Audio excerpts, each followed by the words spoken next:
Let's take a look at Link, a link at Luke, a linkity dookity dook. We're going to be looking at Link versus the Bitcoin prices and Link versus the USD prices. Who am I? Who is this guy? This guy is Rocky Outcrop. We're doing daily technical analysis for Bitcoin, Ethereum, Link, and Tezos. Occasionally we do bonus coins. Remember, you can always ask me in the comments down below. You can join the Discord if you want me to look at another coin there and ask me there. You could catch up with me on Twitter if you want, and ask me there. And what are we looking at anyway? This is the 24-hour time frame. This is the Link chart. We've been saying as part of this overall downward trend that we've had in here since this lower high, and on the way down here, this has been a fairly parabolic downward move in the sense that we've not had local highs and lows to compare along the way for divergence or whatever else. That we've been hoping for a turnaround in here at various points. As you can see, the circle around the 786 Fibonacci retracement point, having actually gone past the 618, was where we were looking for a turnaround. We said, that things haven't been looking good on this coin, that's for sure. The question was either we get a turnaround here, or we're perhaps then going to go on down to equal, or at least come in here somewhere for a low and around our previous low, and behold, what's actually happened is we turned around to 786, offering up a really relatively low risk trade. And by risk, there's unlimited risk in the markets. There's absolutely anything can happen at any time, of course. So there's unlimited risk in the markets. But what I mean by low risk is that you have certain areas around there which you're able to create an edge off the back of and determine whenever your trade is wrong, and without any emotion be able to enter and exit a trade off the back of that. And what do we see having happened so far then off the back of this 786 turnaround is we've gone back up to where the 50% is, and for a lot of people that would be an area to perhaps take profit. We've hit the 50 simple on the daily moving time frame. Now of course this is not the 50 simple as I've spoken about in all the other episodes. If you didn't watch yesterday's episode, I invite you to go back and watch the Bitcoin one and all the other ones where I explain why I've changed this to 70 and 280. But there we are, we're hitting off of the so-called 50 simple moving average. Of course that's actually the 70 simple moving average. It depends on what perspective you want to have on it. Of course there's no point in me saying 50, that's inaccurate. Don't want to mislead people, definitely don't want to mislead people. So that's a 70, but there you go. And actually then we hit off the 21 equally. You're going to have to clarify that's actually the 29. Don't want to mislead people, but we touched it right on it. We went up, gave it a high five. We were like a dolphin jumping out of SeaWorld at the swimming pool in its captivity. That's not nice, but we jumped out and we caught the fish right there in our mouths, and now the whole audience is applauding that effort for us as we splosh back down into the water thereafter. So there's plenty of places here for you to take profit at in this move, but overall, is this a good thing or a bad thing? Well, it's a good thing. We've turned around and we've come in and we've set in a higher low, but we have to bear in mind that this previously was a lower high, and as we've drawn on here, there's the potential for us to be looking at a consolidation pattern. If this turns out to be the low, then we can finally sort of get maybe a better and more distinct shape on this thing, which would actually end sooner for us, rather than having to wait for it to end with the way it was just before I started adjusting it there now, sorry. So you can see whatever, we're going through bodies there. I'm not inclined to make this perfect, just to kind of draw the point out that perhaps we're in this sort of big old consolidation phase. Of course, should you break out of it, out of something as heinously grotesque, massive Frankenstein's monster of a pattern like that, you'd be looking at a measured move, perhaps taking you all the way up to the 70,000s Satoshi prices, or all the way down to the 1618 retracement area down there at 20,000. Neither of those are things that I would anticipate, so to speak, happening. There are potential things happening. I think both of them would be very heinous price moves for people, and that the likelihood is that that a lot of people would be caught blindsided if it did move out of those areas for a big move. But we're not going to get too carried away on that front anyway for now. Oops, oopsie. We've seen a turnaround in the prices. What we really want to see happen is for this to continue. A lot of the function that's happened here for this, of course, is the weekend price action with Bitcoin, where we've seen a drop down in the prices, where we've gone back down to essentially where we broke through that 9,500 area and we went back down to it again. The result for that in terms of Link here is that it's gone down, but in the meantime it's actually gone up 8% versus the dollar, giving us this big spike up in price action. I want to see this go up towards the top side of this thing. I want to be able to say that we've got a target in there around 50,000s and be able to go back to the weekly time frame and start asking questions again soon enough. Sorry, move something else again. Ask some questions soon enough about whether or not we'll be able to actually break this weekly double top area. Overall, should that happen? If you've been watching the Tezos videos and you've already fully aware of this concept where you can have a basin followed by, whether you've got a double top at the top of it, followed by a significant enough retrace down here, which shakes a lot of people out of the market, which then can come up there afterwards and give you a cup with handle formation. There's a few things to be looking at obviously on the way, like for instance that downward sloping trend line, the 786 over here. As we know, the 786 is important. I don't need to reiterate it, having just had that proven to us already. And then of course breaking past the 100% retrace areas and whatnot and going up towards these top areas. And if we zoom right out, then we know that the big crucial area that we were looking for this to be support, and I circled this a couple of times.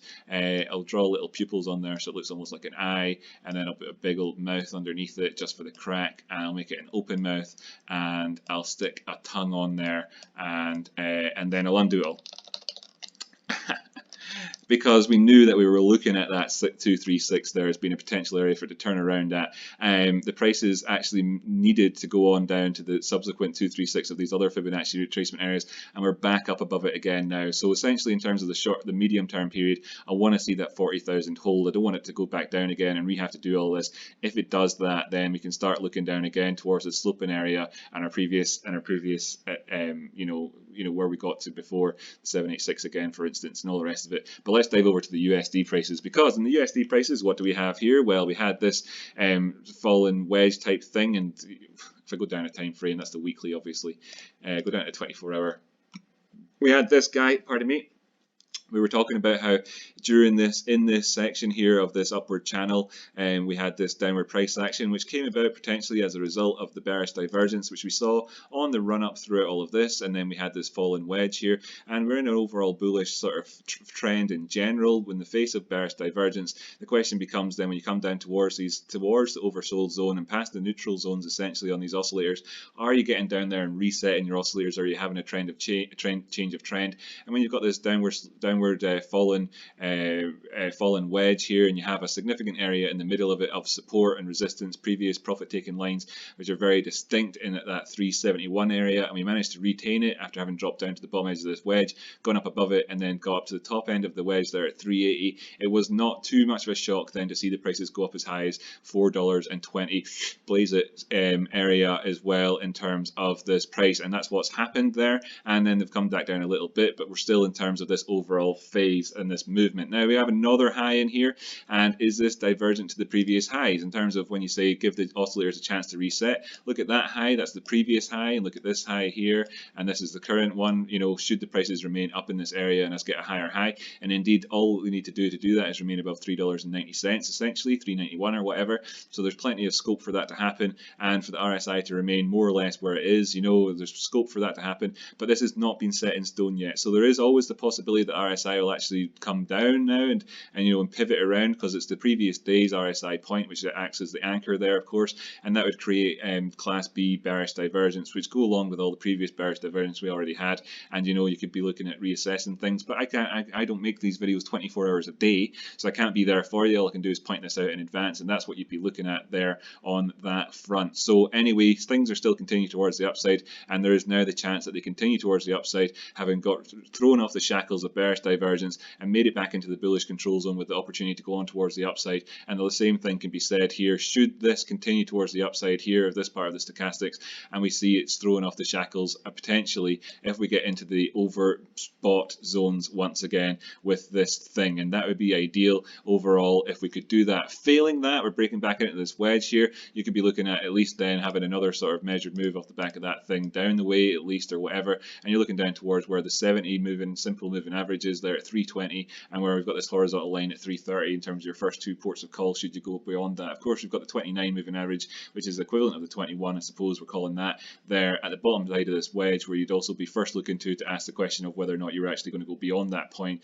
before you start talking about sort of breakouts from it. And of course that seems highly unlikely given the current price action. Yet again, it's fair to say that breakouts from wedges and whatnot become become other shapes, as we can see here that there's just this that we've got this sort of more upwards broadening shape, and an ascending broadening wedge is overall a slightly bearish type pattern, you know, essentially, but we'll not get too carried away with that sort of chat for now. Anyhow, there's plenty of time left, but we've kind of covered everything. The combination of this price action with the Bitcoin retrace has led to an increase in the Bitcoin prices, gives us a chance for the things to have reset and us to like look towards the future as part of a sort of perhaps potential bullish move over the next couple of weeks. But we have to wait and see how the fundamental impact of the halving, what that has on the market and everything else in the meantime. Now, once again, I speak too quickly in these videos. That's not for everybody. Play it at 0.75% speed or whatever if that's what you prefer to do, and you'll be able to hear me fine. And a friend of yours is a friend of ours. Make sure you introduce them to the community. I would absolutely love that. I really appreciate everybody who's taken part so far. I mean, we're up at almost 600 subscribers now.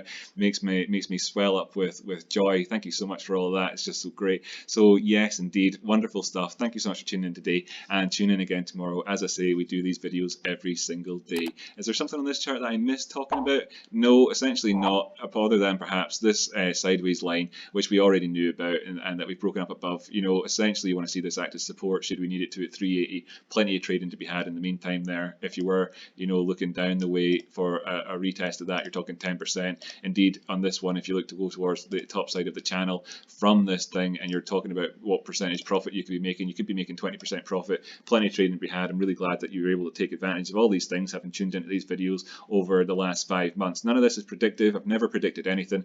It just looks like that. It looks like that to the uninitiated. It looks like I'm here being Nostradamus, predicting all the movements in the charts.